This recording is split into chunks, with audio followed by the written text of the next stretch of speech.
Kristo Mwami, twese wacunguye ukadukura mu bucakara ukatugira abami n'abamikazi, turakwibotse twe n'abacu bose, uzahorura umwami wacu ubuziraherezo. Singizwa, taramirwa, hundwa impundu, shengererwa, vugirizwa ingoma.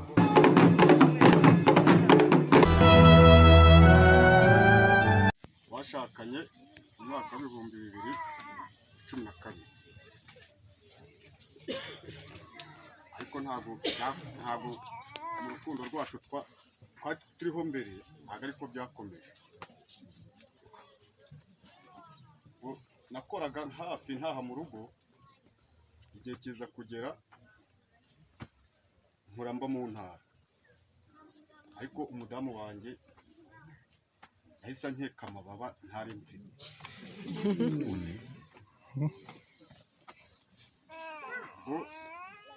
Byakomeje gutyo, naza mu rugo ntibimere neza, kabi urusaku, induru, noneho bigera aho amazi yari amaze kurenga inkombe, ntawe uvuga umwe ngo amwumve, ibintu ari induru. Bigeze mu mwaka wa 2025 mu mpera, hagati 2025 na 2026, noneho byo byabaye biba bibi pe, ku buryo nageze aho ndavuga intu urugo ngiye kuvamo n'igende, ariko abavandimwe batoye hafi.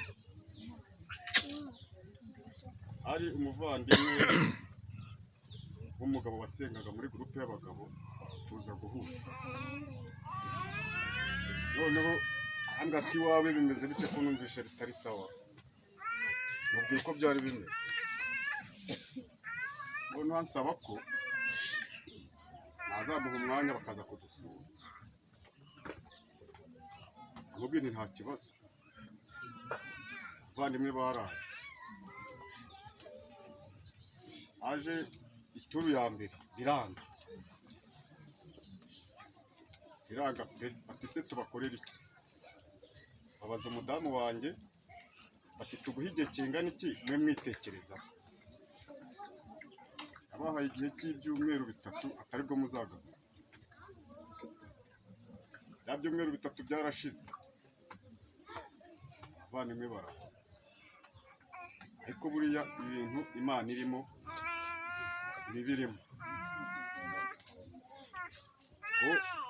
Uwo munsi ibintu byagenze neza, bagenda ibintu biri ku murongo.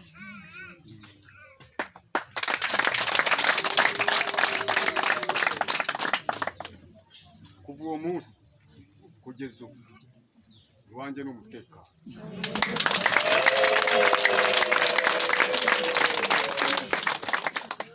Havuze ibintu byinshi rero ngo ndondogore, kuko ubivuze byafata n'amasaha 5, ariko mbere na mbere ndashimira ikoraniro abayobowe na Kristo. Niha amashyi ahantu muri makoze igikorwa. Ashimira n'itsinda ry'abagabo, n'abagabo koko.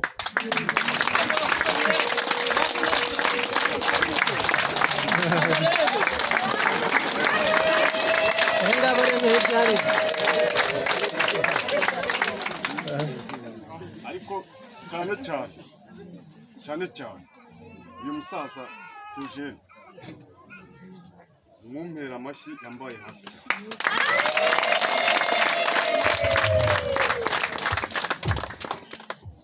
Ubuhamya bwanjye rero mu ncamake numvaga ari ubwo, kuko inzira dufite n'imwe,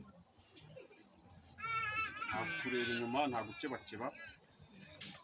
Murakoze, tugira amahoro. Akari ku mutima gasesekara ku munwa. Ibi ngibi duhagararanye gutya se amateka abantu duturanye. Aya ni amateka kuko ni ubwa mbere bibaye, cyangwa se ni muri iyi minsi bibaye. by'ukuri urugo rwacu rwaranzwe n'amakimbirane yandi numvaga ko ntashobora no gutwerera umuntu ugiye gushaka cyangwa atambwira ngo umuntu agiye gushaka ngo gusezerana numva hari igiceri cyatanu cyava mu rugo kigiye gutwerera. Abantu baratwunze, inshuti z'umuryango, abantu baraza, ngeze aho ndavuga nti ibi bintu ku rwego rugezeho nta sahane tuzongera kugura, n'ihari tugomba kuyimena, none ubu aho bigeze reka ntandukane n'uyu mugabo. Njyewe ubwanjye naragiye negera umunyamategeko mubwira ibibazo uko bimeze, muzanira ikayi yo mu mudugudu ndayimwereka, arambwira ati jyana ku kagari baguterereho kashe, ibi byonyine ni ibimenyetso bigaragaza ko ugomba gutandukana nawe. Urukiko rubishingiraho. Kandi nari nyifite antuma amafishi y'abana na fotokopi y'imitungo dufite, ibyo nari mbifite. Ariko buriya ijuru niryo riturebera kandi nta kijuru ryakoze kizapfa ubusa, ibyo mubimenye. Nta kijuru ryigeze riremera kuzangara cyangwa kuzapfa ubusa. Igihe cyo kugira ngo njyane bya bimenyetso hari kuwa gatanu nibwo nari kubijyana, ngiye kubona mbona kwa kane saa 9 simbatindire cyane, mbona ikipe ngari y'abagabo b'abakarisimantike iraje. Ntago nari nyizi, gusa nabonaga bihuta, ariko umugabo nitwabaga turi buvugane ntazi gahunda zanjye nanjye sinzize. Nagiye kubona mbona abagabo bari kuza bihuta cyane biruka, ariko nkabona yiri wakora utuntu tw'udusuku nta kintu ambwira. Ndavuga nuko biri kose ndaba hafi ncunga. Ngiye kubona mbona abagabo baraje bihuta cyane, ngiye kubona mbona batangiye gusenga. Ndavuga nuko bavuga Imana nanjye reka mbe hafi. Ubwo abagabo baraje turicara batekerereza agahinda afite ku mutima, nanjye ndatobora mvuga kanjye. Ariko Imana yo mu ijuru, abagabo b'abakarisimantike bijabana, yaba babaga muri paruwasi cyangwa mu gihugu hose, ingo zisenyuka zaba nkeya. Ni abagabo bafite roho w'Imana, ni abagabo bafite roho mutagatifu, ni abagabo bayobowe n'Imana. Aho bageze ibimenyetso birivugira. Baraje bahageze bakora ibyo bashinzwe, nta nubwo rero bari babishinzwe, ni roho w'Imana wabibayoboyemo. Baraza batubera pare, batubera marene, baratuyobora, baratwigisha, dusasa inzobe tuvuga ibyacu, baratwereka umurongo ngenderwaho kugeza uyu munsi.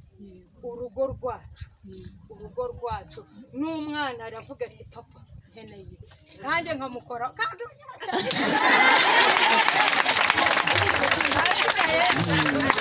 Imana iduhane umugisha.